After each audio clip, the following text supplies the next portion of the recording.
of the FX series, Louis. Please welcome Louis C.K.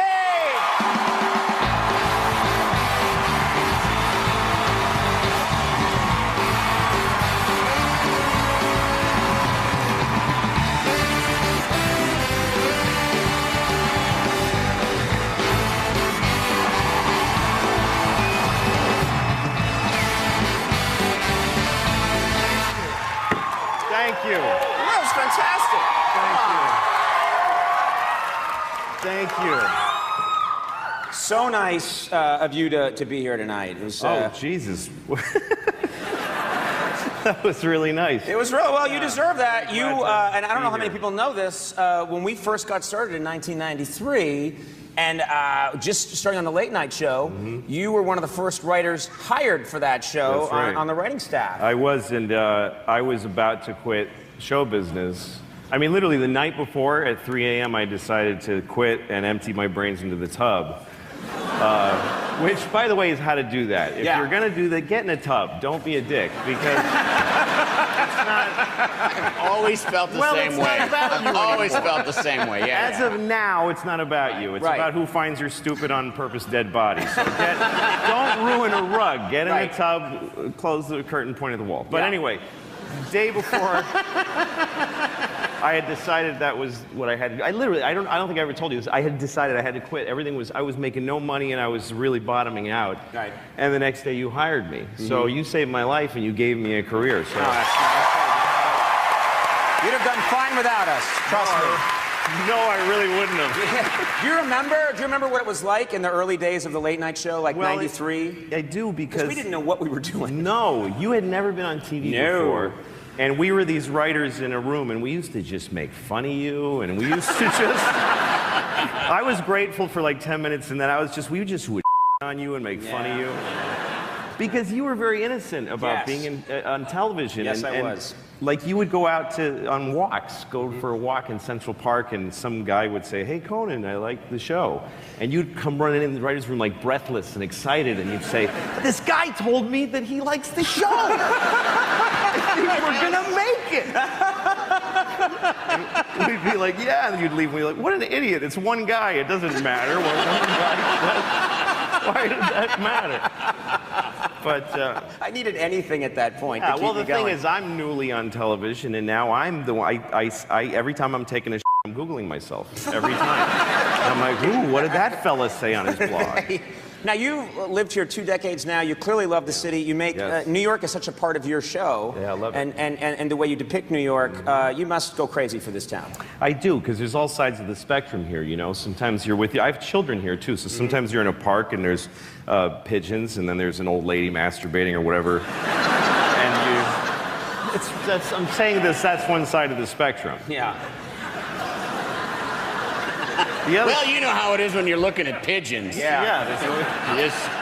pretty Get all erotic. worked up. Well, she fed all her bread to them, and there was nothing left, so she started to masturbate for them. She's doing it for the pigeons.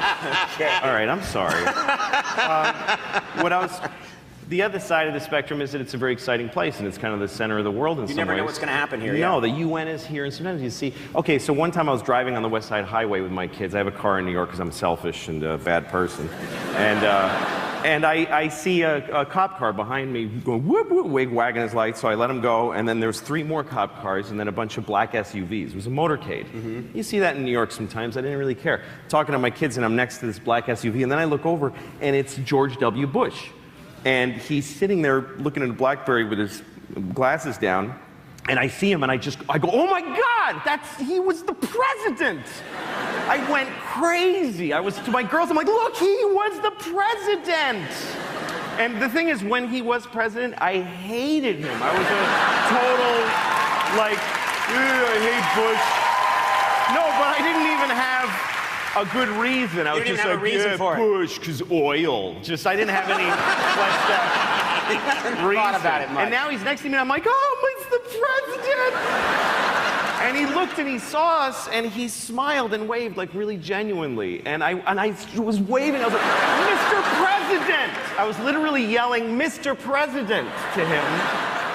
And then somehow, this is true, in my weird craziness, I got in his motorcade. Like, I implicated motorcade. I just drifted into his motorcade. And his people, it stops and they go crazy, get out of here! And I drive away, and he looked at us like, hey, I'm not mad at you. He's a good guy. Nice We got to take a break. More with Louis C.K. We'll be right back.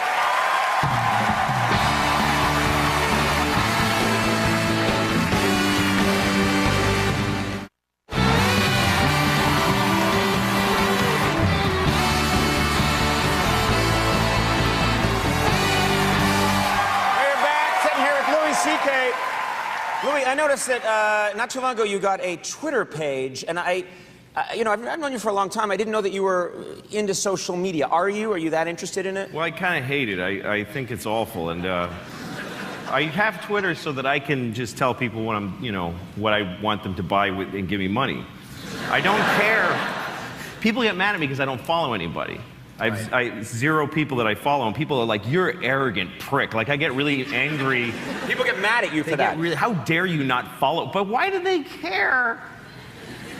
It doesn't. It's like a piece of cake going, "Come on, man. What? I'm right here. Why aren't you eating me?" Like, why do they give a shit? I'm sorry I'm on television, but I think it's bad. I think that you shouldn't just do everything that's available to do isn't a good idea. There's a culture right now that as soon as they, hey, you get to do that, I'm gonna do it. There's no sort of like, maybe that's not just the constant, nobody takes in life unless it comes through this. Yes. Like, whenever I see a televised event that's a huge, like the Olympics opening ceremony or a Times Square at midnight on New Year's Eve, everybody, they see seas of people all looking at it through their phone. Yeah. Like, there's explosions and acrobats, but they're looking at it through a little 3-inch screen. Like, I think if Jesus comes back and starts telling everyone everything, everybody's just gonna be Twittering, and they won't be like, I am Christ and I have returned. Oh my God, Jesus is right in front of me right now. I swear to God.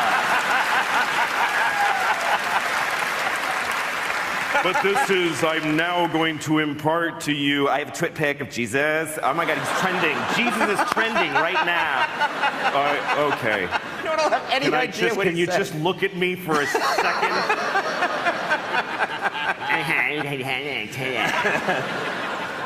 Now you're on the road constantly. I know I think you're going out to Pittsburgh tonight, I believe. I'm going to Pittsburgh tonight. Yeah. And they're going with you. Are you? Yeah. It's not a good place. Do you still enjoy it? Do you still enjoy the? It's not.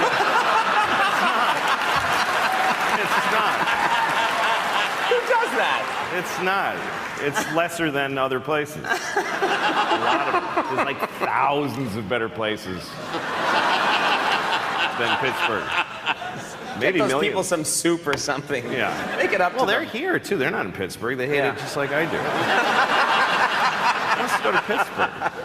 It sucks. But anyway, I have no opinion about Pittsburgh. Yeah, I travel I was in Arizona, and there I was. I forget what I was going to say. Being driven to do radio by this woman who worked at this club that I was working at, and she gets this parking lot and it's automated and it gives instructions in English and Spanish, and she goes, "That's so offensive. If you're going to be in this country, then just learn English." And I said, "Well, what's wrong with giving people that speak Spanish an option?" And she says, "Because it's just, you don't understand, because Mexicans, it's just, they're really like, if you live down here, then like Mexicans, it's like really, like just generally Mexican." And I said, I'm Mexican. That's right. Which is true. Which you're. I am. Yeah. Is it your? My father's your Mexican. I lived there till I was 7. I only spoke English when I came here. I came to America as a little Mexican boy. Right. This is part of my history. Right. Was coming to America. America es muy bonito. I was a little Mexican boy. It's so funny. But I don't look. So she didn't know that. I yeah. said, I'm Mexican, and she said, oh, well, I don't. It's not that I don't like Mexicans. It's just that there's so many of them. So. It's okay to be racist towards a group as long as, it's just that there's a lot, under a certain number they're fine, and then above like 2,000 they start to get smelly and bad. what she was trying to say.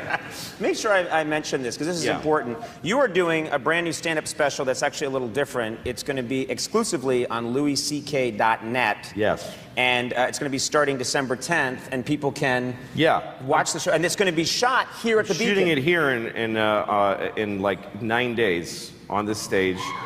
And it's not going to be on HBO, Netflix, iTunes, or anything. Right, this is quite unusual. I'm just paying for it with the ticket money from the people that bought tickets, and I'm shooting it, and then I'm just going to have it. You could go on my website, it's $5, PayPal. That's the only way you can see it. Very so I'm just doing it so people buy it from me. Look for that. And I won't really make any money, but it's more fun that way. That's going to be on louisck.net starting December 10th. Yes. Louis, cannot thank you enough for stopping Thanks by. for And congratulations on everything. Louis C.K. We'll be right back with Scott and David's wedding. We'll see you in a second.